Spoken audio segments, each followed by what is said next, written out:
Bienvenidos a Otra Ronda, el podcast en el que yo, Jessie Aguirre, y mi compañero Luis Muñoz le platicaremos del tema de cada 2 semanas, que en esta ocasión es... Esta semana vamos a hablar de los vinos de mesa. De vinos de mesa. Casi Sí. se quedan sin episodio, muchachos. Por poquito y ya no había otra ronda. Nos acabamos todo el vino de la ciudad. Vamos a hablar de vinos de mesa. ¿Qué son vinos de mesa? Bueno, hay 2 definiciones. Uno, que se utiliza mucho en cuanto a calidad se refiere. Sí. Vinos de mesa es un vino muy... En calidad es un vino común.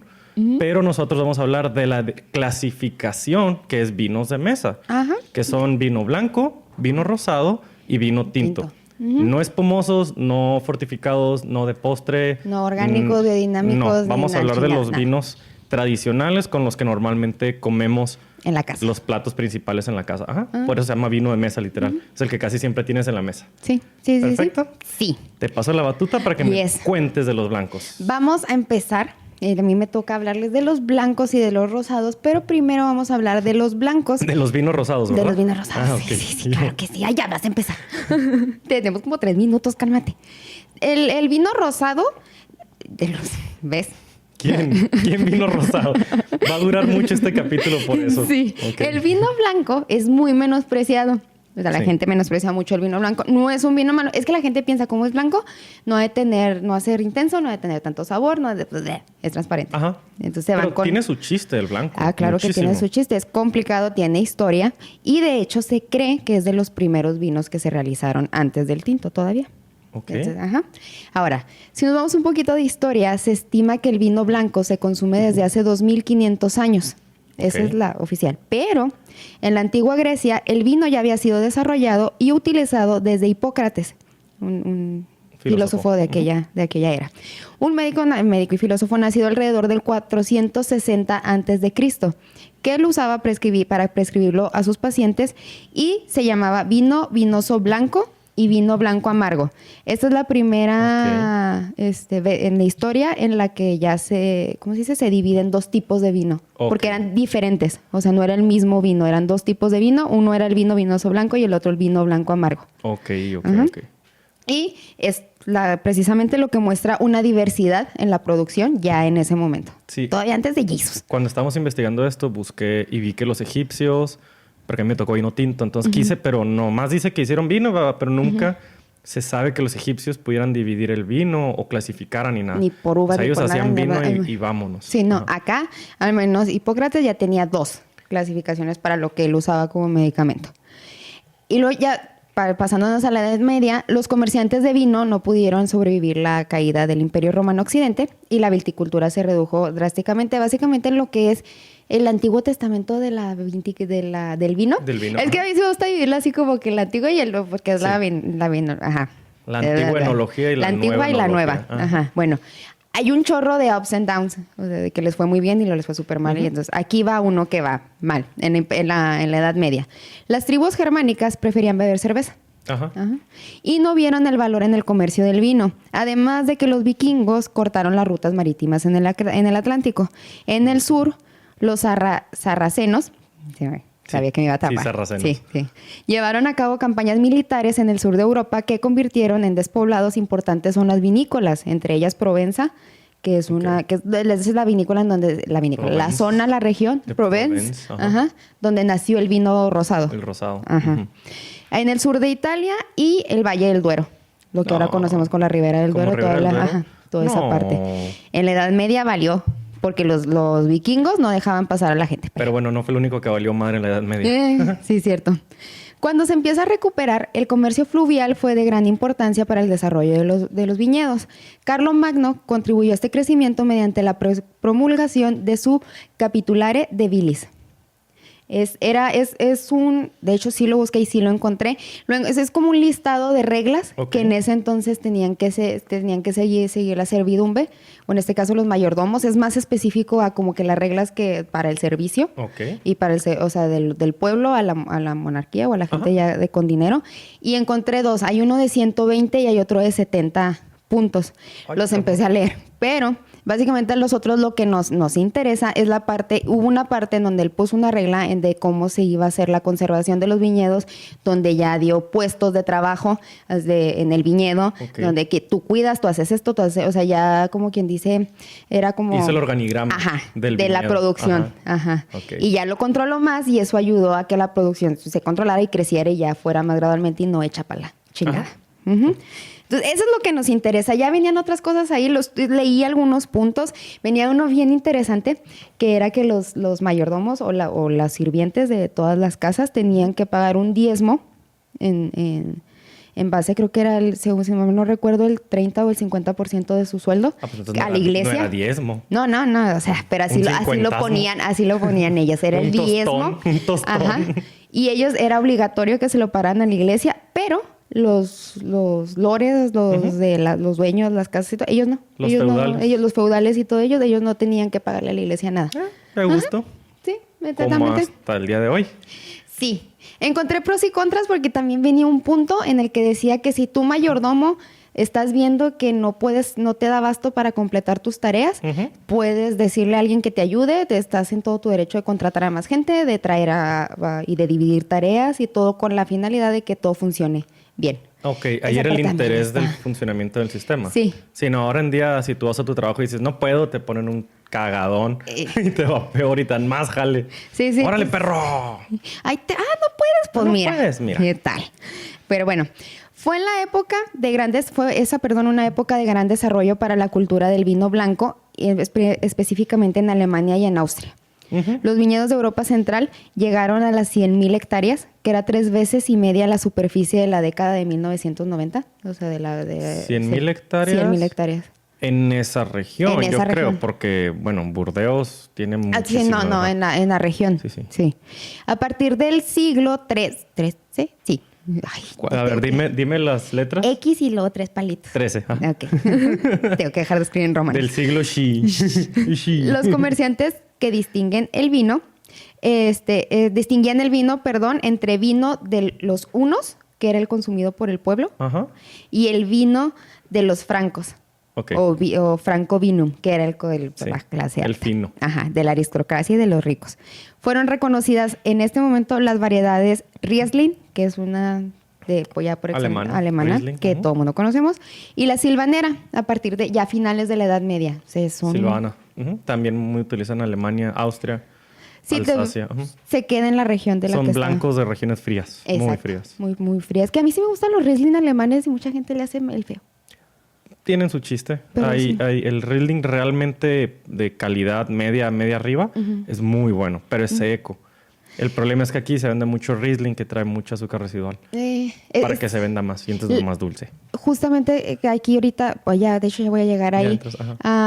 La gente piensa que el vino blanco es dulce por naturaleza y no, de hecho los vinos blancos son secos, tienen muy poca azúcar. Sí, tienen grandes concentraciones de azúcar. El vino de mesa blanco debería de ser seco por naturaleza, porque se supone que debes de fermentar hasta que te acabes el azúcar del juguito. Sí. Juguito de uva. Juguito de uva blanca. Pero bueno, ¿qué es el vino blanco en sí? Por definición sabemos que el vino es el resultante de la fermentación del mosto de la uva. Entonces, en nuestro caso, el vino blanco es el resultante de la fermentación del mosto de las uvas blancas o tintas, siempre y cuando, en el caso de las tintas, estas no presenten coloración en su pulpa y se quite de inmediato el ollejo o cáscaras de la uva del mosto. Del mosto de la uva, perdón. Aquí vamos a hacer un paréntesis. Hay mucha gente que cree que la uva tinta la pulpa es oscura. Nada más hay 2 o 3, creo. Me acuerdo que una se llama Alicante Bouschet, es la única que me acuerdo del nombre, que la pulpa es moradita. Que tiene coloración. De ahí para allá todas son blancas por dentro. Todas son iguales por dentro. Exactamente. Si les quitamos agarramos una blanca, una tinta, una blanca y una tinta y les quitamos la piel. Ibas a decir una rosada, ¿verdad? Y una rubia. Me salvé. Ay, qué bueno que estudiaste esto, Jessiquita. Si les quitamos la piel y las quite cuál es cuál, no vas a saber. No sabes cuál era blanca y cuál era tinta. Por dentro son iguales. Por eso, sí hay vinos blancos de uvas tintas. Sí, que se llaman blanc de noirs o blancos de negras. Un vino blanco que se caracteriza por su elaboración en virgen, término en el que la enología define... no, pues. No, cama. No, nosotros no, el vino. Ok. No, pues ya valió. Así se define la fermentación del mosto en ausencia de las partes sólidas, en este caso las cáscaras y todos esos pedos. A diferencia de, por ejemplo, el vino tinto, donde la fermentación se realiza Se hace con todo. En cuanto a su azúcar, es a lo que voy, los vinos blancos tienden a ser secos, es decir, sin azúcar o con un contenido de azúcar residuales inferiores a los 5 gramos por litro. Que es muy poquito azúcar. Aunque claro que existen vinos con mayor volumen de azúcar, lo que genera la siguiente clasificación de vinos blancos. El vino, por ejemplo, el que ahorita que les dimos, el vino seco es el que tiene 5 miligramos o menos, de azúcar por litro. El avocado tiene de 5 a 15 gramos. El semiseco tiene de 15 a 30. El semidulce tiene de 30 a 50 y el dulce de 50 hacia arriba. Adelante, que ahí ya empiezan a entrar los vinos estos de pues postre, eso ya es más vino de postre, sí, vinos fortificados, ya es otra cosa. Aquí hay que diferenciar en destilados. Abocado se refiere a algo que está corregido con dulces, hierbas, sabores, frutas. Eso es abocar. En el vino, abocado es un nivel de dulzor. Sí. Porque, de hecho, yo también me confundía mucho hasta que ya separé. Ok, abocado en destilado es que se le arregló con azúcar. Con algo. Normalmente caramelo. Y Jarabes. en vino es... abocado es un nivel de dulzor, que es el que está despuesito, ¿no? De seco. Sí. En español. Sí. En español sí. Es seco, abocado y luego ya semiseco, semidulce y ya dulce. Entonces sí. Ok. Estos azúcares residuales proceden en su mayor parte del mosto, quedándose sin transformar en alcohol durante la fermentación una cierta cantidad de los mismos. Aunque en otros casos el origen de estas sustancias se debe a la adición autorizada de azúcares. O sea, sí se puede. Así en algunos lugares. En algunos lugares, por los que a mí se me hace que tienen más libre eso de aditamentos a sus vinos es Estados Unidos. Y México. Y bueno, sí. Aquí cierto. también. En su clasificación, esa es su clasificación, de acuerdo a sus azúcares, pero independientemente de eso, el vino blanco se puede clasificar según su elaboración e incluso su crianza, si es que existe. Los vinos blancos sí pueden tener crianza. Mucha gente piensa que no. De hecho, la primera vez que yo les encargué a mis alumnos un vino blanco con barricas, se sacaban de pedo. ¿El qué? ¿Con qué? ¿Cómo? Yo, no, maestra, es que no vamos a encargar. Yo, chingada la madre. Sí, pero es muy poco común. O sea. Sí, no es. De hecho, creo que aquí encuentras muy pocos. El Lacheta, el Reserva Privada, el Chardonnay, que trae crianza. Sí, el de Bajalupano. El Bajalupano. ¿Sabes cuál también? Blanquísimo, Hacienda Encinillas, sacó una edición. Tiene el Chardonnay joven que no trae crianza y sacaron otro que es un blanquísimo que sí trae. ¿Qué otro recuerdo? Montechanic creo que tienen un Vionnet o un Chenin Blanc no me acuerdo. ¿El Bruma no viene? ¿El plan B? ¿El blanco? No me acuerdo. No. El plan B, Chardonnay de Bruma, es joven. Por eso está tan delicioso, tan fresco. Sí, pero riquísimo. el de Norte 32, el Flor de Bruma, creo que tiene barrica. Creo que también el Natal. El Natal también tiene barrica, sí. ¿Qué otro? No me acuerdo. Debimos saber. Creo que son esos. Pero bueno. No son los que nos acordamos así de... Sí, Jardín Romántico es el blanco de Adobe Guadalupe. Nunca lo he probado. Está muy bonito el lote, pero nunca lo he probado. Que es Jardín Romántico y Jardín Secreto. Bueno, Secreto es el tinto, es un ensamble. Sí, es el tinto. Pero bueno, ya nos metimos mucho acá. Ok, los vinos blancos se dividen en vinos jóvenes. En estos predominan los caracteres de la juventud, de la uva, sus sabores y sus aromas primarios. Son especialmente aromáticos. Aquí es donde entran todos los aromas Los aromas primarios vienen de la tierra y de la uva, del fruto como tal. Como quien dice lo que el fruto en crudo te da. Sí, el aroma primario es el que distingue a esa uva. Ajá, exactamente. Y son aromas suaves, son aromas herbales, florales, más a tierra, por así decirlo. Y luego están los vinos criados o envejecidos en barrica, donde después de una estancia, se pasan a barricas de madera. Yo lo mínimo que he visto en crianza son 3 meses. 3 meses. Ajá.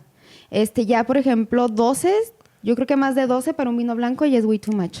Sí, ya arriba de 12 es demasiado. Ya 12 meses para arriba ya es mucho. El Lacheto, el Reserva Privada, el de Lacheto, tiene 12. ¿Tiene 12? Ajá. Ok. Pero sí, ya se me hace así como que ya más de eso, ya no. O sea, ya no. Y luego pues están los vinos, los generosos fortificados, que ya les hablaremos. Esa es otra definición. Sí, ya les hablaremos más adelante porque tienen tipos de crianza muy peculiares y muy específicos. para que aporten esas características. Que es nada más otro como mundo datos, son muy dulces, tienen mucho contenido de azúcar y son muy alcoholosos. Su nivel de alcohol ronda entre los 15 y los 23 grados. Sí. Esos se fortifican con brandy, literal. De Por eso hecho, no vamos a hablar de esos hoy. No. Esos Y de no. hecho, esos no vienen en tamaño de esta botella. Generalmente te lo venden, ahí tengo el Ice Wine, en una botella más chiquita. Sí. Porque esto es demasiado para un vino de esos. Sí. O sea, no te la acabas a O si tomar. te la venden, pero te sale bien cara. Aparte. Usualmente. Yo pensaba que era más referente a que es demasiado la intensidad. La ventaja es que esos vinos para cantidad. rápido, no les vamos a robar mucho tiempo con esos vinos. Ajá. Es como están fortificados, aguantan mucho más guarda. en botella cerrada y abierta. Buen punto. Sí, Por eso tiene cuando mucho entremos a azúcar ese y mucho tema, alcohol. vas a ver que hay vinos ahorita del 70 que se están vendiendo. Sobre todo portos, del 70, del 65. Carísimo. Me acordé del pero Oporto, el Tawny. El Tawny de... El que comimos con el mostachón de fresa que hizo Gabriel. Era Ramos Pinto. El Ramos Pinto del Tawny. Sí, Sí. Ay, riquísimo.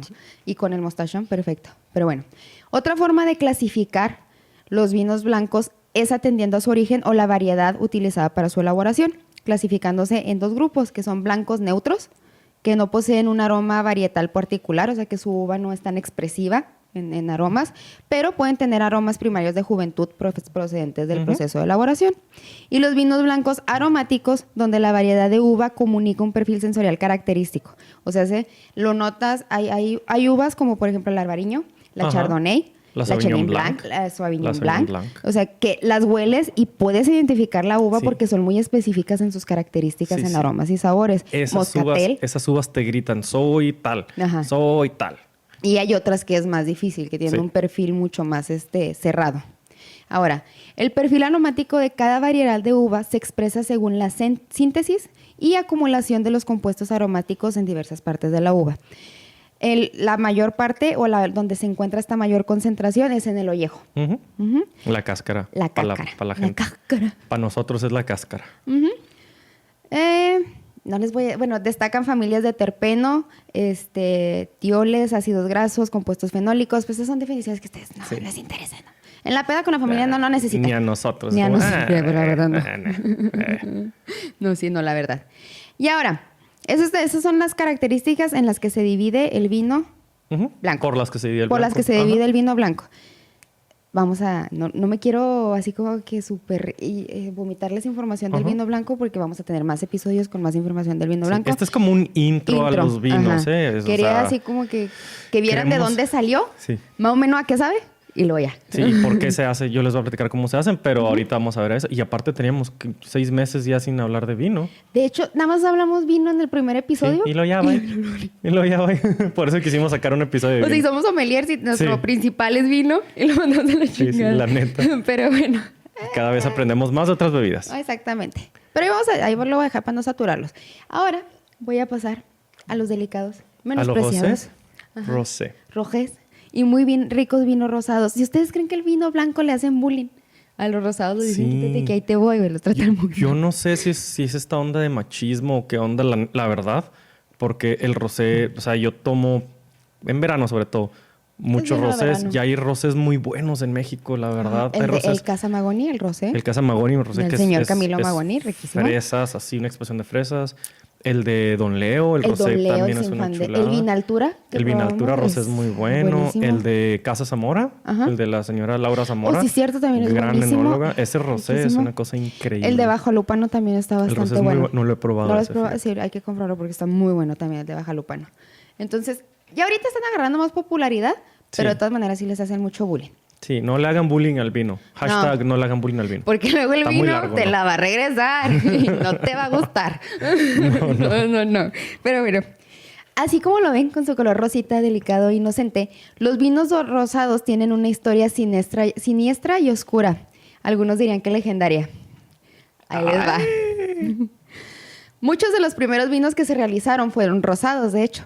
No el rosado de verano que conocemos ahorita. Era una mezcla diluida de uvas rojas y uvas blancas. Ok. Era un mix. Era un blended wine, básicamente. El vino diluido, era algo, así le llamaban, era algo usual en la antigua Grecia. Y se creía que solo los bárbaros consumían vino puro. O sea, sin diluir. Que como consecuencia los ponía bastante borrachos para luego ir a cometer actos barbáricos. porque son bárbaros. Pero pues hasta sobrios lo hacían. O sea, no creo que sea un gran problema ese, ¿no? No, pero pues hay que echarle la culpa a alguien y pues al vino. Al vino, y luego al gin, y luego al whisky, y luego a la marihuana. Siempre hay que echarle la culpa a algo. Nunca es uno. No, y luego los videojuegos. No, nosotros el más nuevo fueron los videojuegos. Es como cuando le echas la culpa a la última copa. Después y las otras 15 no cuentan. Sí, exactamente. Pero bueno. Esto precisamente nos va a llevar a conocer una de las leyendas de la mitología griega más populares que se llama la batalla de los lapitas contra los centauros. Ahí va. Los lapitas, o lapitenses. Ajá. Eran lapiteados. Ay, no. Lapiteros. Caí bien. Lapitenses, ¿no? Eran legendarios griegos. Sigue. Sí. Los centauros eran, centauros. Ok. Ajá. Sí, ya, es la pelea entre ellos dos. La leyenda comienza en Tesalia, con la boda que se celebró entre... Bueno, aviso, los nombres de los griegos están... bien chingones, sí. Me encantan. Pirito e Hipodamia. Ella está bien, él. Sí. El Piro. Piri, porque el Pirito. El Piri, mi compa el Piri. Ajá. O el Rito. El Rito mejor, también. Sí, mejor Rito. Entonces era Rito y Damia. Y Rito y Damia, exactamente. Ajá. Damia era la joven más bella de su generación. Rito era el rey de los lapitas. Y eso es un chingo para decir en Grecia. En Grecia, sí. Son muy guapos en Grecia, la neta. Ripito, iba a decir. El Rito. El Rito es el rey de los lapitas y compartía lazos sanguíneos con los centauros. Okay. Criaturas híbridas, mitad hombres, mitad caballo, que habitaban en las montañas de la región. Cuando organizó la lista de invitados a su boda, no pudo olvidar invitar a sus parientes centauros, aunque todos sabían que estos eran unos salvajes bebedores empedernidos, groseros y agresivos. Tenían que ir. De mí no vas a estar hablando, fíjate. De mis tías no vas a estar hablando, fíjate. Tú me invitaste a este podcast. Yo no sabía qué pedo. La boda se efectuó sin problema alguno, pero luego de que hubo corrido la comida y la bebida, los centauros, ya completamente borrachos, intentaron violar nada más y nada menos que a la desposada, raptar a las invitadas y asesinar a los hombres. Entre los lapitas, pero ahí no la contaban, se encontraba Teseo. Okay. Teseo es él peleó mucho en esa época, punto. Era amigo inseparable de Rito, quien no vaciló en responder ante las agresiones de los centauros, que desembocó una sangrienta batalla para defender a sus mujeres. Luego de algunas bajas y heridos, los centauros fueron destrozados y derrotados y ya los expulsaron de Tesalia. De hecho, nunca más se volvió a saber de ellos después de esa batalla. Se dice que se escondieron en las montañas y que ya nunca volvieron a bajar. Ok. Literal. Sí, pues con esos pinches invitaciones está cabrón. Y los griegos retomaron esta leyenda para simbolizar la victoria de la civilización racional sobre la fuerza bruta de la barbarie. Vikinga, básicamente. Pero obviamente todo fue culpa del rosado puro. O sea, porque si los centauros hubieran tomado rosado diluido, no hubiera pasado. O sea, no tiene nada que ver que fueran criaturas mitológicas de guerra, ¿verdad? Agresivas por naturaleza. Ellos son guerreros. Su naturaleza es como decir un león que no sea agresivo, que no te ataque. Pues es que si andaban rosados, obviamente andaban de genio. No, el vino rosado. El vino era rosado. Pero sí, básicamente la culpa fue porque no estaba diluido. Porque estaba diluido, ¿no? Porque no estaba diluido. Porque era rosado puro. Y el rosado, o sea, ellos decían que el rosado puro era lo que el vino puro, el que fuera, era lo que sacaba la agresividad de las personas. Si era diluido, no había pedo. Además pues de cierta manera sí. Sí. Si rebajas cualquier bebida, te duras mucho más antes de ponerte bien centauro. Por eso ya después puedes tomarte 10 botellas de Bones y ya no lo sientes. No más que al día siguiente lo vas a sentir. Lo vas a sentir. Además de todas estas tendencias barbáricas asociadas al vino no diluido, había más señales de que no iba por un buen camino. El rey espartano Cleómenes bebió vino no diluido y se volvió loco, hasta que eventualmente se suicidó. Eso dice. Qué intenso. Brennus, líder de los senones, parte de las tribus galas, usó vino para tener la fuerza suficiente para poder suicidarse después de perder una batalla. Si mi mamá me hubiera contado esto de niño, yo no sería sommelier. No, ni yo. Y probablemente tampoco sería ingeniero, entonces, la verdad. Ay, güey, qué miedo. En palabras de Pausinas, un famoso escritor griego de la época, y cito, las heridas de Brennus no le dejaron ninguna esperanza, por temor a sus compatriotas y aún más por vergüenza, como la causa de todos sus sufrimientos en Grecia, murió deliberadamente por beber vino sin mezclar. ¿No? Ok, si esa es la razón. No había pedos acá, no había el salto lógico es el vino. Muy claro grande ese salto. Con el tiempo, cuando la vinificación mejoró y las leyendas se convirtieron en leyendas, se dejó de diluir el vino con agua. Las uvas rojas y blancas se separaron y el vino rosado creció, ahora sí como una categoría independiente. Ok. Y ahora, ¿cómo se hace el vino rosado? Dirán ustedes. Porque ya vieron ahorita que me iba a aventar que la uva rosada. Pues no, chavos, no. Van a decir tus alumnos, ¡así, maestra! Es que ya, esta es una de mis preguntas favoritas, desde las primeras que hago en las primeras clases. Oigan, chavos, ¿ustedes saben dónde viene el vino rosado? Y siempre no. Entonces, caí ante mi propia provocación. ¿Cómo se hace el vino rosado? El vino rosado tiene dos maneras en las que se hace. Una que se llama por sangrado y otra que se llama por maceración. Son dos tipos de maneras en lo que se hace. ¿En qué consiste? Ya no se usa, no sé, pero al menos que yo sepa, ya no se usa mezclar vino y blanco. Tinto y blanco, perdón. Muy... Antes casi no era es una comercial, manera de hacerlo. casi no es comercial. O sea, sí se hace, pero como en tu casa, ¿no? Pero ya comercialmente va a ser muy difícil que encuentres un vino que sea de un rosado que sea de... Sí, antes sí se hacía, ahorita ya no. Okay. Se hace de la siguiente manera. Se hace, obviamente, con uvas tintas. Por eso puedes encontrar inclusive rosados de Malbec, como rosados de Cabernet. Sí, de hecho.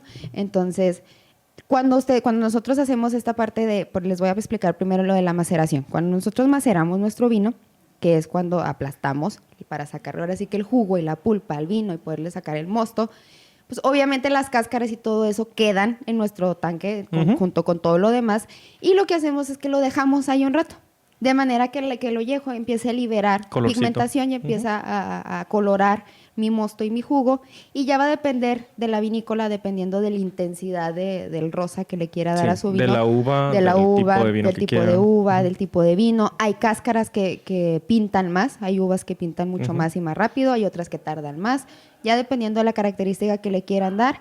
Máximo es un día. Sí, lo que dejan pero así. Lo que he leído más o menos es máximo un día. Sí he investigado y no encontré el máximo de nada de más de un día. No, máximo de un día.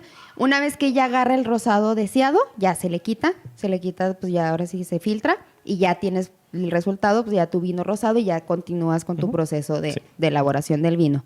Ese es el caso de maceración.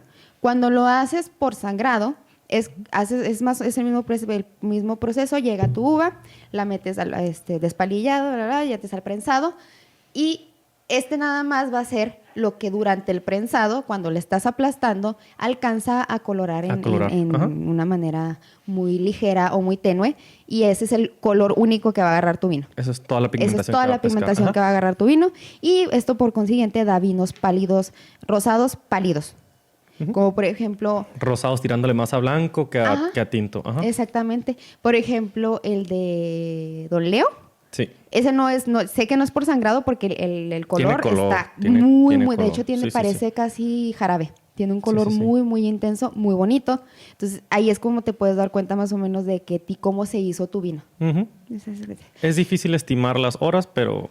Normalmente te puedes meter a internet y ahí buscas, duró tanto. Y es que sí va a tener que ver un chorro de cosas, lo que les decíamos ahorita. Temperatura. Son muchos los factores que influyen para que obtengas el color. Siempre va a diferir. Inclusive puede ser una misma vinícola que esté haciendo un mismo vino de otra añada, ya el año que entra, o no te va, porque la uva no siempre queda igual, no todos los años queda igual. Por eso los vinos pueden ser las mismas etiquetas, pero en la añada hace que cambie totalmente el sabor, porque no siempre la tierra te da lo mismo en la uva. A veces las uvas salen muy débiles, a veces salen muy expresivas. Muy expresivas, muy pigmentosas. Entonces el trabajo del enólogo es precisamente nivelar todo esto para tratar de que el vino quede lo más estandarizado posible a sus añadas.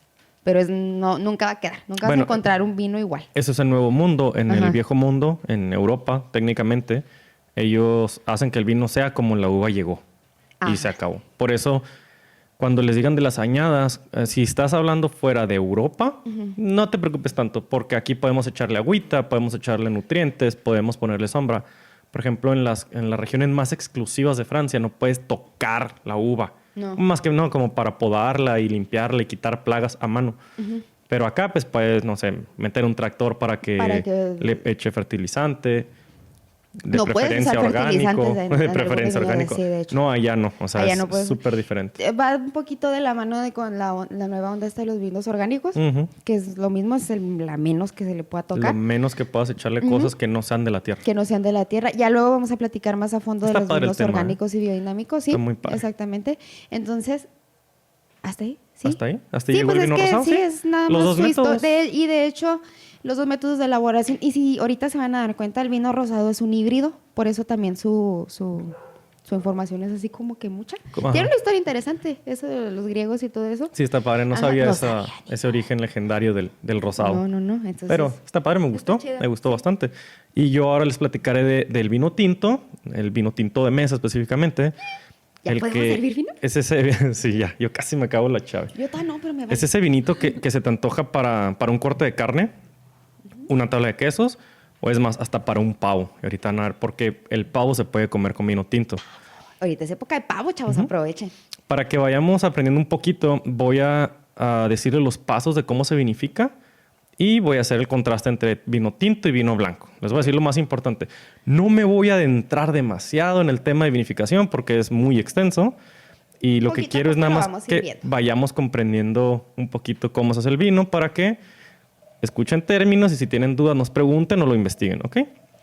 El vino tinto se diferencia del blanco en su proceso completo, desde elaboración hasta crianza.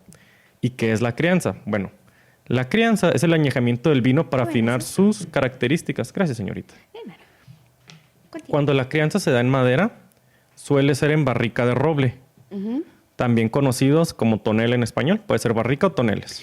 Yo no sabía eso hasta recientemente. Yo creía que el tonel, y hasta hoy, creía que el tonel era una medida específica de barrica.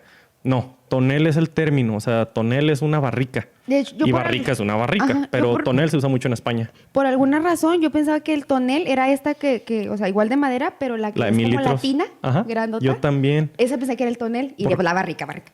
Tal vez por usanza se utilice decir tonel a ese, pero no sé qué tamaño. O sea, yo creo que es el de 1000 litros.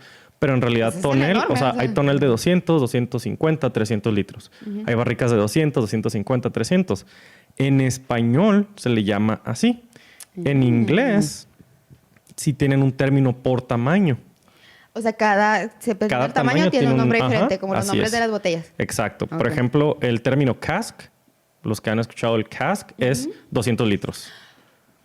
Barrel es 225 litros. Ajá.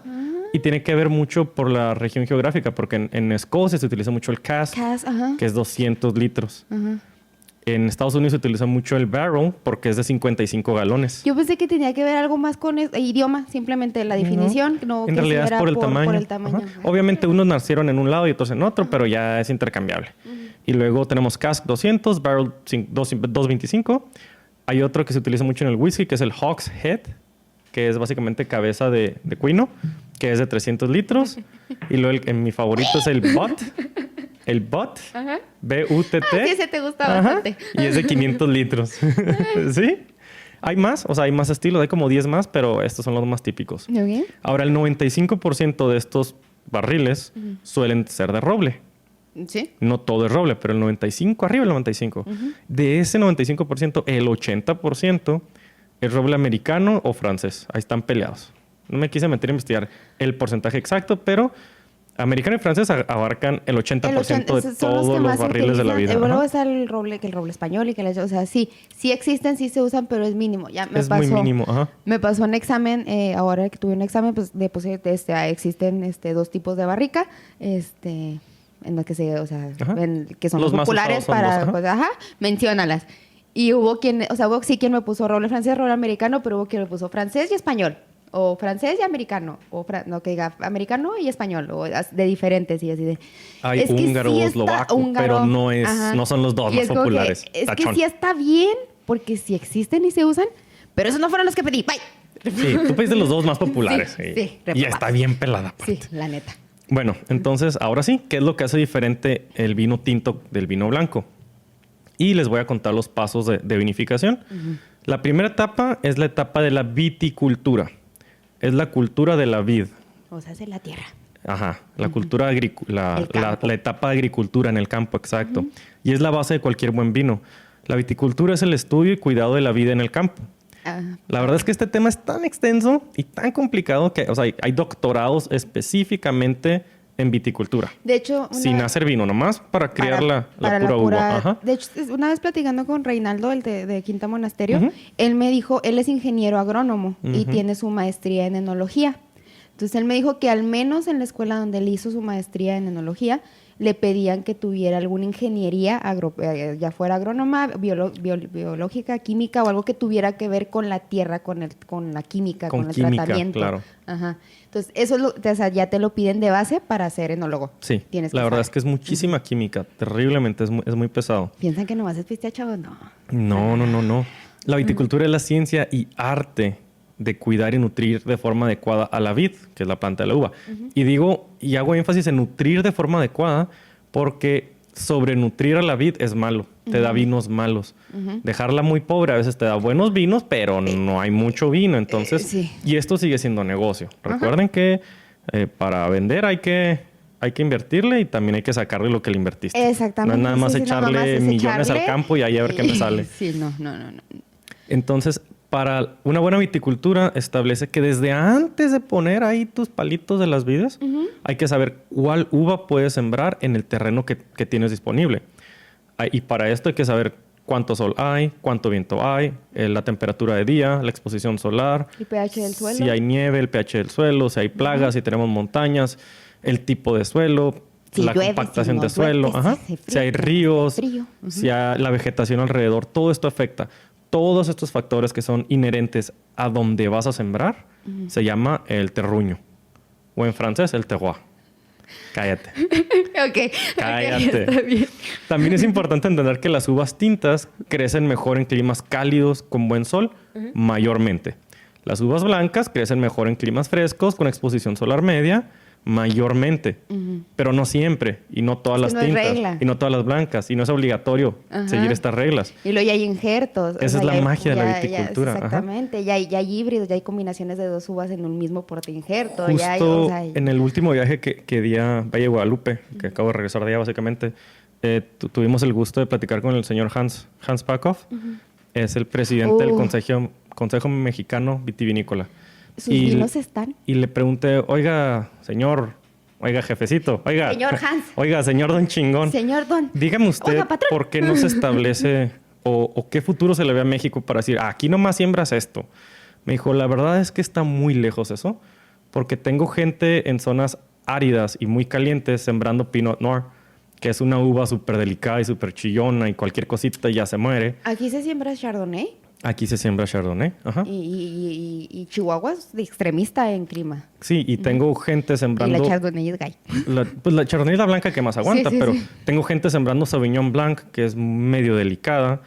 O, dime otra, la Viognier o la Chenin Blanc, en climas muy calientes. En climas muy calientes y les queda bien.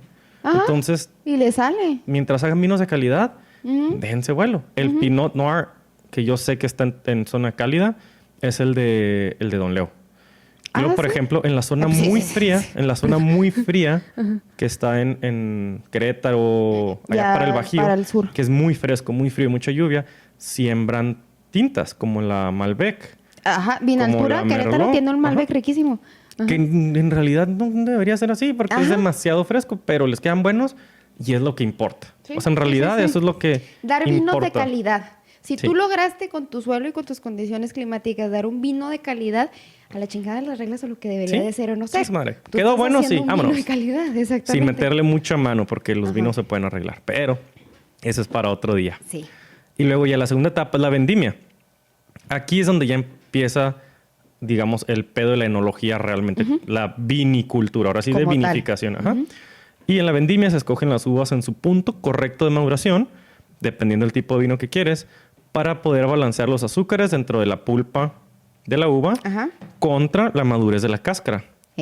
Necesitas azúcar para que generes alcohol y necesitas que la cáscara esté madura para que tengas aromas y tengas tanino, en el caso de los tintos, y tengas todos estos aportes extra que da la cáscara. Básicamente el enólogo lo que hace es que va al campo, cuando está todavía la vid plantada, toma una muestra de las uvas de diferentes tablas de vino y ya las lleva otra vez a bodega y es donde las analizan para medirle su nivel de alcohol, su concentración de acidez, su pH, azúcar, perdón, todo que finalmente ellos necesitan o ellos tienen ciertos parámetros establecidos para la producción de sus vinos y cuando los completan ya es tiempo de vendimiar. Si no los han completado, pues sigue ahí la uva y colgada. Hay gente que lo hace muy high-tech, o sea, con instrumentos muy chingones y le meten mucho y mucha gente los quiere hacer como de, no, es que ellos tienen demasiado metal en el proceso, ¿no?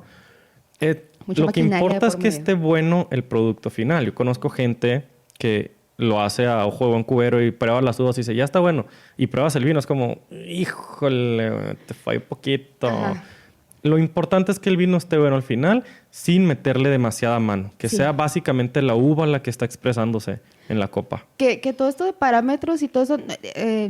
el vino no es tampoco así como que, lo loco. No, sí existen parámetros y sí hay que seguir. Es como la repostería. La repostería tienes que seguir ingredientes en cantidades como es, porque si le pones, no sé... más huevo. Más huevo, o si le pones más aceite, o si le pones más harina, más agua. Algo te pasa. Echas a perder. Sí, obviamente. Es lo mismo. Y entonces un ejemplo muy claro, sin entrar demasiado, es que en el vino blanco la uva se vendimia mucho antes que la tinta. Porque entre más madura esté la uva, menos es su acidez y más es su azúcar. Y en los vinos blancos lo que nosotros necesitamos es acidez. De hecho, si se fijan, la mayoría de los blancos tiene menor nivel alcohólico que los tintos. Sí. Entonces, porque creemos así es. El vino blanco, en su inmensa mayoría, tiene que ser ácido porque así es. Esa es su espina dorsal, ¿no? Y de ahí ya construimos qué le voy a hacer. Ajá. Y es lo que la uva te da realmente. De un vino blanco esperas acidez, de un vino tinto esperas más amargor, más tanino. Secor, sí. El tanino es la espina dorsal del tinto, que es justamente lo que viene. Es que en la tinta te esperas más, dejas las uvas un poquito más tiempo, aparte que te da chance de vinificar la blanca en lo que están madurando, porque es una chinga, no tienen ni idea de la chinga que es hacer vino. Entonces la dejas más tiempo, es más lento la maduración, de forma que la cáscara madura más, obtiene más nutrientes, más polifenoles, más todos estos químicos. Y a la hora que tú la pizcas, la vendimias, ya tienes el azúcar necesaria y la cáscara tiene los aromas que tú estás buscando. Sí. De hecho, a mí una vez me dijeron, precisamente en un viaje a Valle de Guadalupe, la manera en la que tú vas a saber si esta profesión es para ti es trabajando en el campo. No en las cenas, no en las catas, no. Es irle a una vendimia, a levantarte a las 3 de la mañana. En frío, lluvia, a chingarle. Sí, mucha gente me pregunta, oye, ¿por qué es tan caro el vino?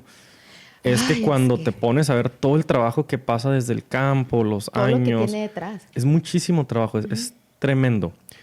Y, por ejemplo, son cosas que tienes que planear mucho. El enólogo necesita saber qué vino quiere hacer para saber cuánto tiempo va a dejar sus uvas antes de vendimiarlas. Exactamente. Y la vendimia no es que yo tengo un rancho, ¿no? Con 5 hectáreas.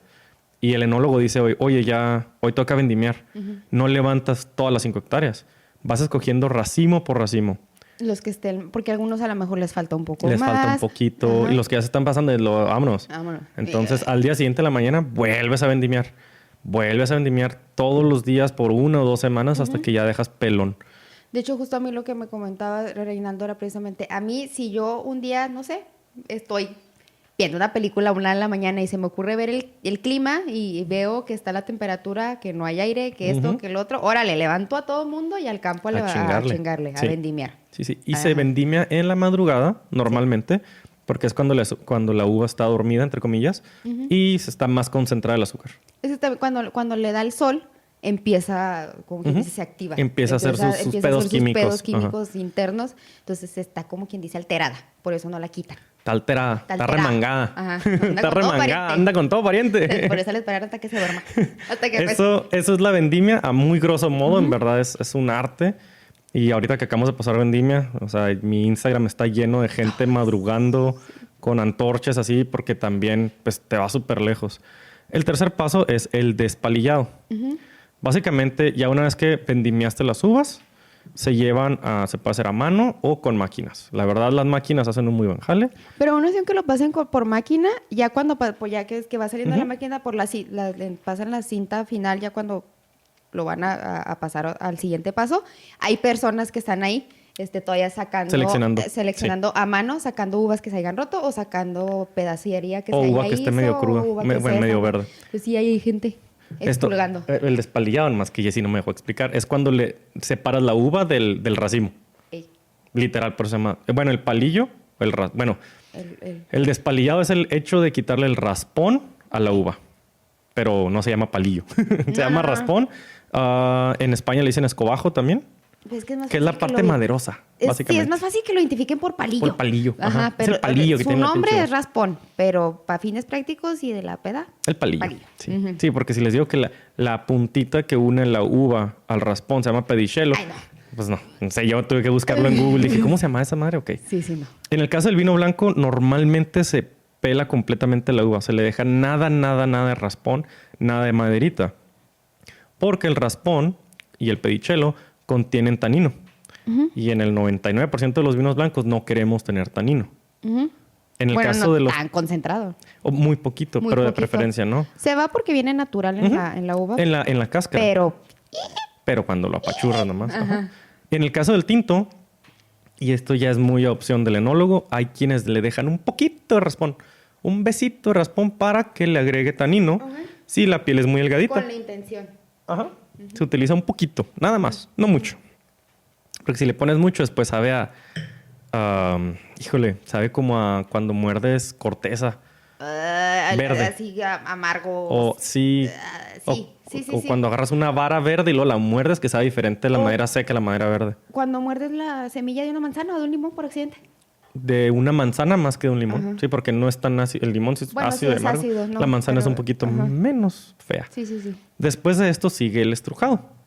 El estrujado es aplastar la uva con mucho cuidado para romperla y extraer el jugo.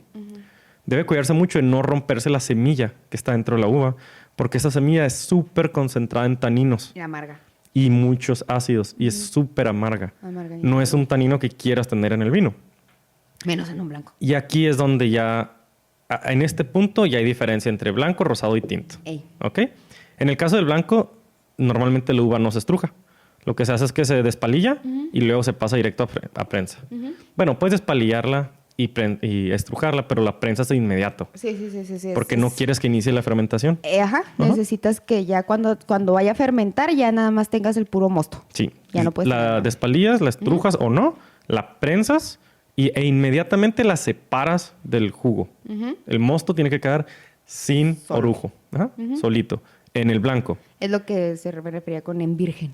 Sí, en virgen. En el caso de los rosados, pues ya nos dijo Jessy las dos maneras de hacerlo. Maceración y sangrado. En el caso del tinto, nada más estruja y pasa a la siguiente etapa. Que en el tinto es la etapa de la maceración. La maceración es tener el jugo con sus sólidos, muy bonito, con limpiecito. Y dejado. Palito y todo. No voy a entrar en tiempos ni nada en este episodio, después les platicaré. Pero se deja ahí antes de empezarlo a fermentar. Normalmente se enfría para que no se fermente. Se deja unos cuantos días. El rosado, aquí se da la maceración y ya es cuando tú dices, ya está bonito. Ese color. Y luego ya lo prensas y lo separas. De este punto en adelante, el rosado se hace como un blanco. ¿Sí? Hasta aquí se hacía como un tinto. De aquí en adelante, cambia. Si es por maceración, se hace como un blanco. Si es por sangrado, se hace... Perdón. Si el rosado se hace como un tinto, es hasta aquí en maceración. Si se hace como un blanco, en el prensado se vaya. Básicamente sigue todo el proceso de un blanco. Y luego ya viene la bendita fermentación alcohólica, que es dejar el mosto, en el caso del blanco, pues virgen, el puro mosto, con sus sólidos microscópicos suspendidos.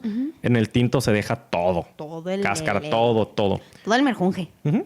Sigue un paso que se llama remontado.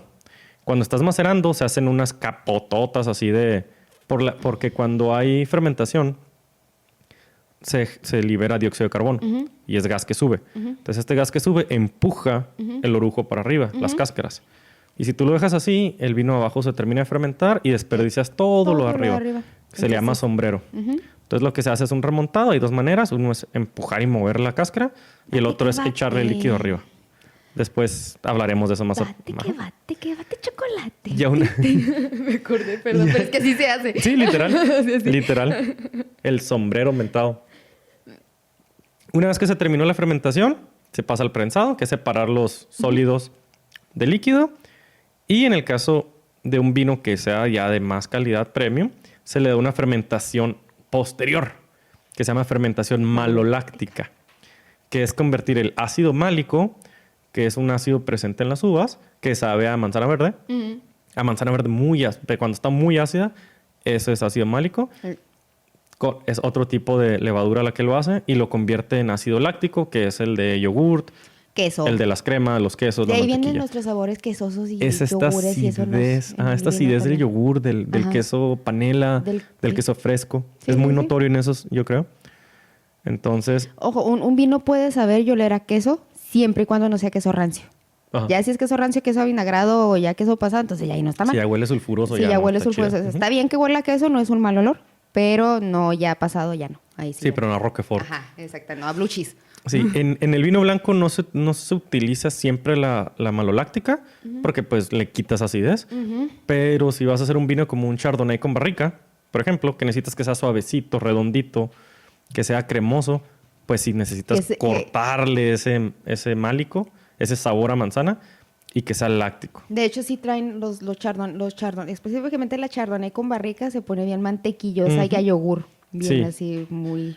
Sí. intensa. En los tintos es muy necesaria la maloláctica. Porque si no, sería tánico, amargoso y luego bien acidote.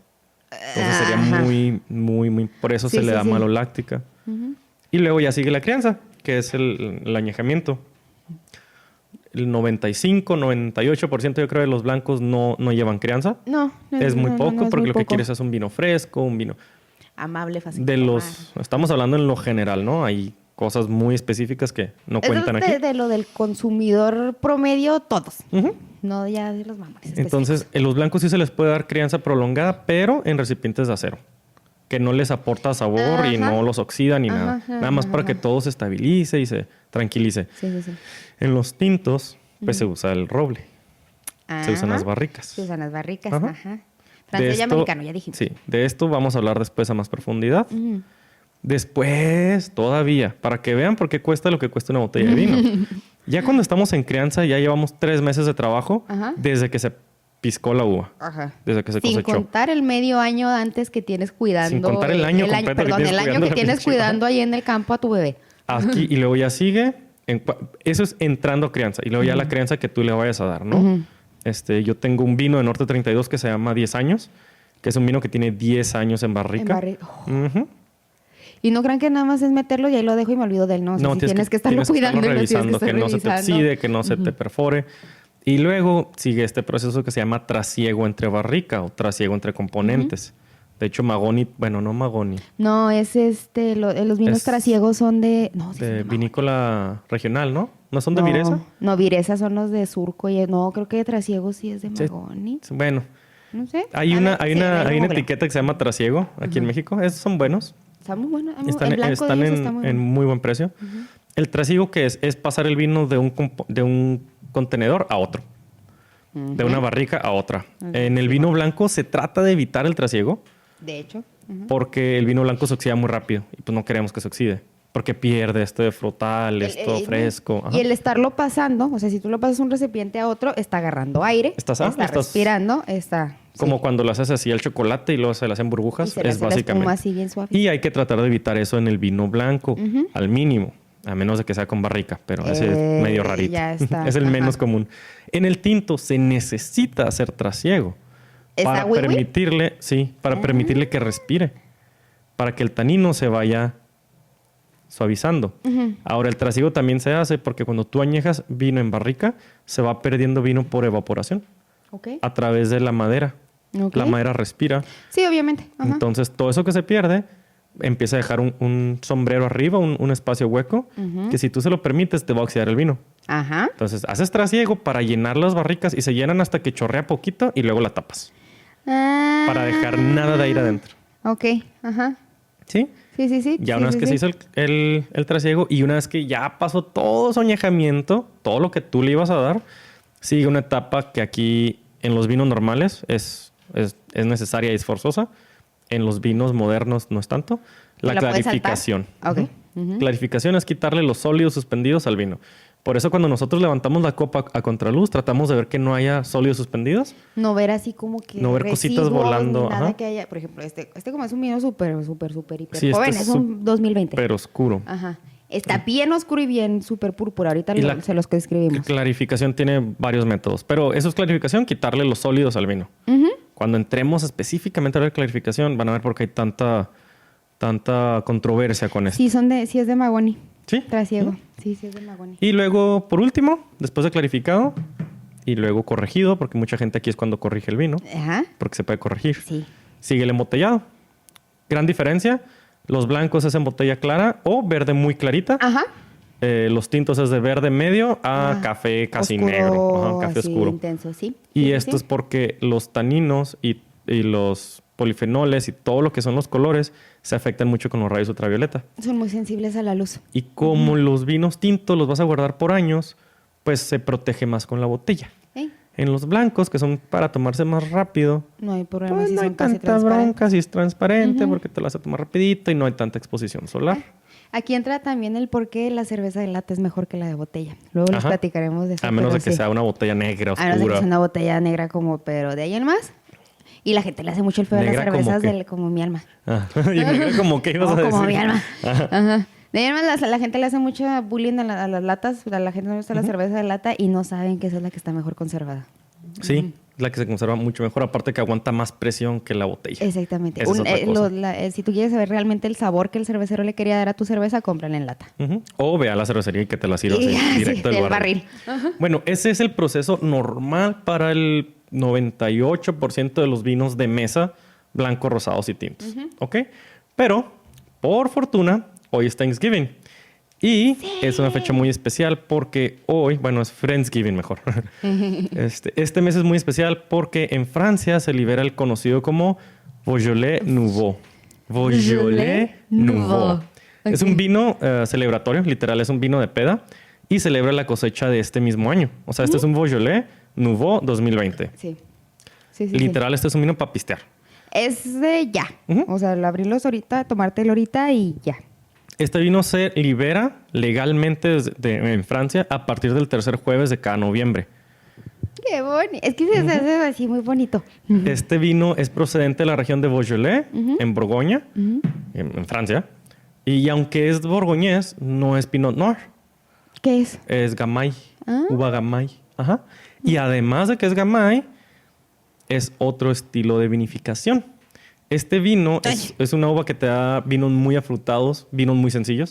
Si te fijas, está fruta, pero no tiene muchos No, está muy pisos. amable Ajá. de tomar. Ujú. Este se hace mediante la llamada maceración carbónica. Ok. Está bien chingón. Cuando lo dije, mira, qué ocurrentes. Es para vinificar muy rápido. Este vino se cosechó hace 7 o 9 semanas. Lo más 9, lo menos 7. 7. Ujú. En lo que se hace con la maceración carbónica es que se agarran los racimos recién vendimiados, literal, o sea, de este año, medio se lavan ahí como nomás para que no vayan mosquitos, Sí, lagartijas, ¿no? Medio se lavan. Con la Sí, porque si los lavas demasiado, puedes dañar las uvas y ya empiezas la Puede fermentación. romper Sí, es un piel y desmadre. todo eso. Entonces medio lo lavas, y un enjuagador ni lavón de manos. Como antes del COVID nos lavamos, bueno, así. Vaya, me las mojé. Entonces, lo que se agarra es la uva recién vendimiada, los racimos completos, todo, no nada más la uva. Se meten en tanques de acero hasta que no queda nada arriba. Estos se tapan de forma hermética. Se sellan. Y se presurizan, se sellan herméticos y se les inyecta dióxido de carbono para aumentar la presión adentro. Entonces son tanques grandotes, altos. El peso de arriba hace que las uvas de abajo se truenen y esas empiezan a fermentar. Ajá. Acuérdate que la levadura no necesita oxígeno, entonces si está sellado no hay bronca. No hay bronca, ajá. Empiezan a fermentarse, empiezan a liberar dióxido y luego el dióxido que le agregaron presuriza más el tanque y luego Y se vuelve a explota las fermentar. otras y así se va. Y lo que pasa es que al fermentarse más se va generando más presión. Y al haber mucha levadura, según menciona el escritor Michael Gibson en The Sommelier Prep Course, y cito, la fermentación de las uvas aún intactas se empieza a dar desde adentro de la uva. La neta, no, se me hizo medio raro. Dije, ¿cómo si la levadura no puede entrar? Pero bueno, eso dice él. A mí se me hizo muy raro. Dije, ¿cómo? Porque la cáscara protege Bueno, encima de la cáscara hay una capa cerosita blanca en todas las uvas que se llama pruina. Esa pruina es como un escudo mágico que protege a la uva. Entonces, a menos de que la pruina se disuelva poquito y alcance a entrar la levadura. Estoy tratando de no entiendo cómo pudiera fermentarse eso. adentro, pero bueno, eso dice este pelado. ¿Le picas con una alfilera a cada uvita? ¿No te imaginas? No, el chiste es que es huevón. O sea, es huevón el pedo de que lo agarras, las avientas y séllalo y presurízalo y lo dejan. Ahí vais. Entonces, el aumento de presión provoca que todas truenen, se rompen, se fermentan, truenan más y y así se va Una cadenita. Y se deja fermentar hasta que se acabe todo el azúcar. Ok. ¿Sí? Ya una vez fermentado, que ya lo checan y ya no tiene azúcar residual, se prensa para separar el vino del orujo. El orujo pues ya pasa a mejor vida. Bye. Esto permite obtener vinos muy suaves, muy afrutados y florales, que son muy bajos en tanino. El Beaujolais Nouveau es un vino hecho para consumirse de inmediato. O sea, es literal para celebrar ahorita la vendimia. Y no tiene potencial de guarda, ya que después de clarificarse no pasa por barrica y por su bajo contenido en tanino no soporta mucho tiempo en botella. O sea, es un vino que no compren un Beaujolais Nouveau del 2018 guardarlo. ni el 2019. No. Especialmente el 2018 no va a estar ya. Si compran que por ejemplo este es un 2020, es para que lo abran y se lo tomen en este preciso momento. Y la neta, bueno, yo los compré en El Paso y son baratos. Uno cuesta 12 y el otro $9. Y citando a Karen McNeil, la escritora de The Wine Bible, la señora Karen McNeil. Ah, claro. Librazo. Súper fresas y una chingonada. Pero muy buen libro. Una chingonada de mujer. Sí. Cito. Mientras que en teoría existen mejores y peores Nouveau, de hecho la mayor parte sabe a popsicle morado derretido. El popsicle es paleta de hielo súper empalagosa que andan en Estados Unidos. Es como súper empalagososa. No es como el señor de las paletas que pasa aquí. No es como la de limón que se te derrite y es de agüita. No, estas es pura pinche azúcar. Y cito a Karen de nuevo. Ya con esto cierro, Beberlo te brinda el mismo placer travieso que comer masa de galleta. O sea, cuando comías así como... ¡Oh, sí! ¡Ay, qué padre, galletita! O cuando haces hot cakes y luego así... No, güey, eso te puede hacer daño. Tienen huevo crudo, ¿no? Y luego... No, me he muerto. 27 años, aquí estamos. Tragando masa cruda de hot cakes. Oh, es cierto, tengo 26. ¿Tienes 26? Sí. Pisteando, no te creas. Eso fue todo por la introducción a los vinos de mesa. No quisimos entrar mucho, muy nos falta técnico. catar el vino. Porque falta mucho, pero del tema ya fue. Ok. Y yo pensé que nos ibas a mandar a la chingada todo. Tate calmada. Dije, ya me está corriendo. Eso fue el tema. Vamos a catar aquel Beaujolais. Traje este Beaujolais para mostrárselos. La idea del Beaujolais es que hay mucha mercadotecnia. Es un vino pedorrón. O sea, es un vino tranquilón, pero así está hecho. Se hace para tomarse, se hace para festejar. Sí, no es un vino de guarda, no es un vino... El más caro que yo he visto creo que son $17. Y es como un 5% de todos. Todos andan entre 9 y 13. Es un vino amable, fácil de tomar, rico y para el momento. Y de hecho está muy rico. Se toma fresco, Se toma entre 11 y 13 grados. Sí, se toma fresquejito. Porque como no trae tanino, no necesitas que esté muy caliente. Sí. Y la acidez está muy controlada por este tipo de maceración. De hecho. Perdón. No. Entonces traje esta que se llama Georges Dubois. Es una nueva etiqueta. Es una etiqueta hermosa. Se las vamos a subir en las fotos. Y abrimos aquel. ¿Qué tal? Está bien bonita la etiqueta. Que es, ¿cómo se llama? Beaujolais Nouveau. Jean-Claude Van Damme. ¿Qué? No, Jean-Claude. Jean-Claude. Jean-Claude Devon. Devon. ¿Por Jean-Claude qué? Devon. Jean-Claude Devon. No sé. Hace primo de Van Damme. ¿Es una persona o es alguna referencia Yo a Van Damme? creo que era... No creo que sea de Van Damme. Lo dudo. Ok. Apelación de origen protegido. Ahora sí, vamos a verlo en híjole. Vamos a captar en vista. Para eso. No manches, es un púrpura. Morado. Muy puro. Es un morado. Intenso. Así como este. Sí. Tiene pero así. muy profundo. Muy profundo. Un púrpura. El ribete, pues, es súper púrpura también. Las piernas son, pues, muy delgaditas. Caen muy rápido. ¿Tiene coloración la...? Sí. Tiene una capa media. Porque sí te deja colorada la copita, No lo oxigenen tanto, chavos, No, este vino... puedes decantarlo, pero te lo tomas en chinga.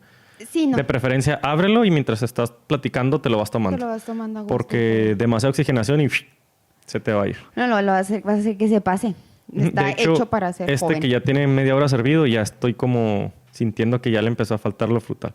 De hecho, Ajá. ya o sea, está muy intenso lo floral. Está muy intensa. Pero la fruta está la vainilla, mullida. pero la fruta se está... En nariz, ¿qué opinas? A mí, bueno. a mí me parece que evoluciona muy rápido servido. Ajá. Muy, muy rápido. Bastante. Trae mucho aroma. Pero a mí se me hace que trae bastante aroma a vainilla. No sé por qué. O ¿Te da algo vainilla? algo ¿Vainilloso? azúcar. Dulce. Es que huele súper a frutos muy dulces. Ajá. Huele mucho a mora.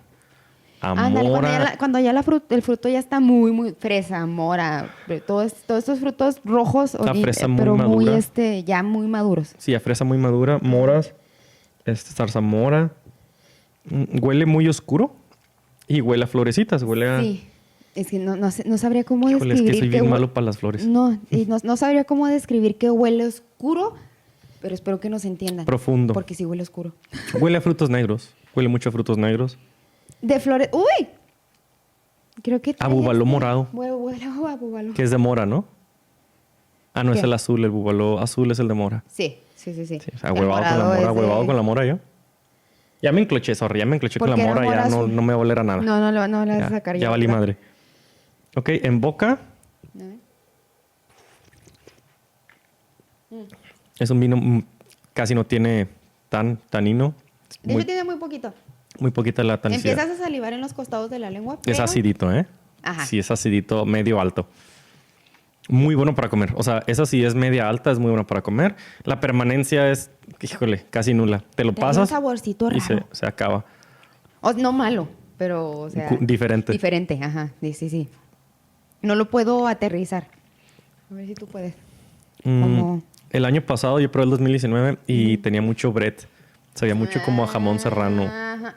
Sí trae bret, Ujú. pero no está Está muy... poquito bretoso. Es que es parte del proceso de por maceración la- carbónica. Ajá. Como Ok. están los palillos y todo ahí adentro, el raspón, pues Sí, se agarra. trae, Sí, se trae chingaderas. Sí, porque sí trae... Es eso. Ujú. Sí, es eso. Es que no es muy normal o no es así como que muy...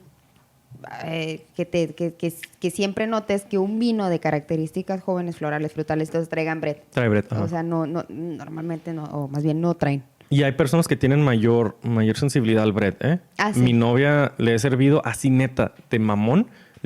Le oculto las botellas y le pongo un pinot o un gamay y me dice, guácala esta madre. Ajá. Y digo, "Ugh". Es que es muy característico y Sí. se nota bien. Y me dice, cabrón. güey, huele como a jamoncito Virginia. No el Virginia, como a jamón Winnie. pasadito, como Winnie. Ándale, como a Winnie, Ajá. como a jamón serrano. Y yo, chingados, el pinche A bret. charcutería. Ajá, huele Ajá. a tal a charcutería, Ah, así cuando te la también. pones así enfrente. Entonces le digo, tienes razón, a chorizo recién rebanado. Y yo, sí, es bret. Y nada más al pinot le saca este pedo. Es que sí. De hecho, le en Monte tienen muy, Chanique ay. nos hicieron una cata de pinot y dijo, está bien feo su vino. Y yo, sí, a mí tampoco. Venga, señor, no quiero, está muy guacala. Sí, no, sí. Ok. Bueno, un vino más Bueno, gratis. y es Ese no una estaba en la mujer que cata y sabe nos lo lo que le regalaron. gusta. Exactamente. Le dije, perfecto, ¿te gusta eso? Y luego probó un Syrah y así, este está bien chingón. Y yo, sí, huevo, pues Syrah. Sí. Cada quien tenemos nuestros gustos. Exactamente. Uno de mis mejores amigos ama el Pinot Noir y siempre me está sirviendo diferentes. Y yo, es como, que no me gusta. Y lo, bueno, este sí está bueno. Me dijo, claro, güey. Es de $100 la pinche botella. Obviamente te va a gustar. Te va a gustar. Sí. A cabrón. mis papás tampoco les gusta el Pinot Noir. A mí sí me gusta Es que el Pinot Noir. es muy complicado. Sí. Muy cabrón. El Pinot sí es de gusto adquirido. Beaujolais, me faltó mencionar, está al sur de Borgoña, donde es un poquito más caliente. Ahí no se da el Pinot Noir porque es más caliente. Entonces, por eso el Gamay El Pinot Noir es una uva Se da. muy frágil. muy delicada, Muy de volada. muy se- chillona. Sí. entra Y en hace pánico. grandes vinos, pero también es mucho el esfuerzo que De hecho, creo que es de toma. los pocos tintos que se pueden maridar con ensaladas. Ujú. Porque Sí, es sí. muy ligero. Y bueno, maridajes para este. Bueno, de retrogusto es súper corto. Te regresa No tiene los permanencia. frutos negros, no tiene permanencia. permanencia. La tonicidad es súper baja. No sientes astringencia. Ujú. La acidez es media alta porque sí sientes los lados de la lengua un poquito como que se hacen así chiquitos. Sí te activa la salivación en los costados de la lengua. No tanto como un vino tinto con más tanino, pero sí.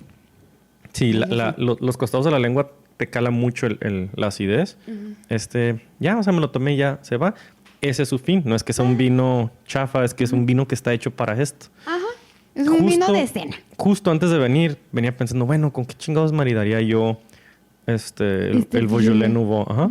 Y dije, ay, güey, con un pavo, ahorita que es Thanksgiving, con un pavito rostizado o ahumado, pero no en hierbas muy fuertes, sino como nada más como un honey, así como un honey muy ligerito, y con la madre esta de cranberry, de arándano. Con jalea de arándano. O jalea. La jalea de arándano, que le pones así. Pensé que jugo. No. Cálmate, Shan Spray. No.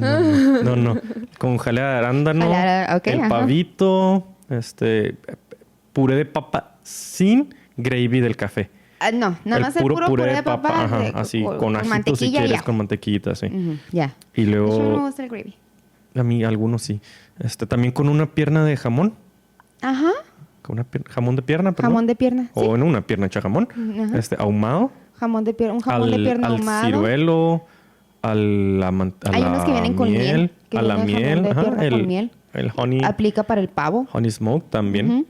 Y una vez probé uno que era con piña y ciruela. Y era una delicia. Y con esto quedaría increíble. Quedaría muy bien. ¿Sabes con qué estaba pensando? Con una ensalada caprese. No sé por qué siento que a lo mejor... Sí te lava. Porque la característica principal es que es mucha fruta y bastante acidez. ¿Sí? Entonces te va a lavar el paladar.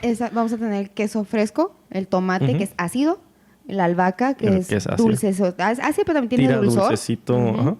No le recomendaría con un corte fuerte. No, lo va a matar. Sí, o la acidez que tiene tan afrutada te va y recomendaría con cualquier cosa que tenga como reducciones de frutos.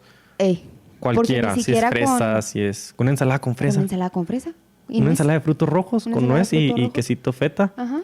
Quedaría bien chingón. Porque inclusive ni siquiera con charcutería muy intensa. No. O sea, chorizos muy intensos. No. Quesos muy intensos. No. Inclusive, aunque tenga este sabor a bread, por ejemplo, un jamón serrano lo manda a la madre. Sí, chocan. No es elegante, porque no está hecho para ser elegante y no tiene un costo de un vino elegante, la neta. Pero hay que entender que los vinos tienen su diseño y este está diseñado así. Ajá. O sea... para pistearse. No es como que haya sido un vino que hicieron mal y pues salió esto, ¿no? Es un vino que totalmente está planeado para hacer esto. Y poquitito de historia. Este vino se hace así desde los 1850, creo. Y pues nadie lo pelaba hasta la época de los 1960. En esa década, a alguien se le ocurrió y le hicieron como the thing. The shit. Entonces ya se hizo súper popular y es como, wow. Ahora sí quiero. Como ahorita más o menos le está pasando al vino espumoso. Ándale. Y el otro año yo creo que le toca a los rosados. Ay, vas a ver que los rosados se van a ir para arriba bien cabrón. Verano. Este verano tomamos mucho espumoso. Y rosado también. Es que estuvo el calor imposible aquí en Juárez. Pero bueno, ¿alguna otra nota? ¿Alguna otra recomendación? Yo creo que estoy bien. Es que no se me ocurre otro platillo ni nada. No. Es un vino muy básico. Ajá. Hasta para palomitas, viendo una movie. Ándale. Palomitas de mantequilla. Palomitas, mantequilla o carameladas, se me antoja. O en mix, mitad y mitad. Sí, te lo sirven en la micha. Perfecto. Muchísimas gracias por seguirnos y por seguir aquí. Por estar y preguntarnos y mandarnos mensajes y estarnos haciendo pistear todo esto. Estamos muy contentos. Muchas gracias por el soporte que nos están dando y síguenos apoyando. Sí, traemos muchos proyectos. Bueno, no proyectos, pero contenido muchas nuevo. Ideas de contenido nuevo que queremos agregar al podcast. ¿Ya vieron la semana antepasada reseñas? ¿Fue la antepasada? La pasada. Sí, la pasada que salieron reseñas. No es cierto, fue esta misma semana. Sí, fue esta misma semana. Anteayer. Anteayer. Que vieron reseñas de vino. Bueno, vamos a estar haciendo eso. Vienen algunas otras cosas que queremos hacer para traerles más contenido y más información de borrachos. Sí. Cualquier sugerencia que tengan, háganosla llegar. Cualquier duda también. A mí me han estado preguntando mucho de diversos temas, ¿no? Desde mezcal hasta... Casi de vino, ¿no? Porque no hemos hablado casi de vino. No hemos hablado casi de vino. Pero yo creo que después de esto ya va a empezar como a despegar las dudas del vino. Sí, y nos pueden preguntar de lo que sea. Igual que si no lo sabemos, lo investigamos. El punto aquí o lo que nosotros o nuestro objetivo es que no que dejen, pero que tengan una cultura más de no nada más pistear por ponerse borrachos. Que como alguien nos comentó por ahí, ya pisteo informado. Ajá. Está más chida. Sabiendo lo que te estás pisteando. Sí te vas a poner borracho, we did it, pero... Sí, nosotros lo hacemos todas las semanas. Pero saber también está chida. tiene mucho, le da un ultra, un plus muy chingón, saber cómo se hizo, de dónde viene, por qué cuesta lo que cuesta. Dejas de ser el amigo malacopa. Ajá. Aparte. Ajá. Sí. Y poco a poco vamos a ir creciendo juntos. Sus dudas nos hacen investigar. A mí ya van 2-3 veces que me sacan como, cabrón. A mí también. Y me Oye, pongo ok, ya. Sí, va. Ahí te va, esto era. Pero muchísimas gracias. Síganos en Otra Ronda, el podcast. Todas las redes sociales. Todas así las redes nos sociales. encuentran. YouTube. Ajá. A mí me encuentran como Jessie AP_ al final. A mí me encuentra como Someluis con doble M. Vayan a YouTube, busquen Otra Ronda, denle subscribe y si quieren denle campanita. Pa' que les nos harían avise. un favorzote. Compártenos y mándenos sus dudas. Dudas, comentarios, quejas y sugerencias aquí con nosotros. Y acuérdense siempre todo con moderación, con cuidado y en Uber o Si taxi. toman, no manejen. Ya vienen las fiestas. Cuídense mucho, por favor. El Por COVID favor, está por cabrón. favor. Cuídense mucho. Estén con su familia y ya. ¿Sí? Hasta luego. Bye. Salud. Salud. Salud, flaco.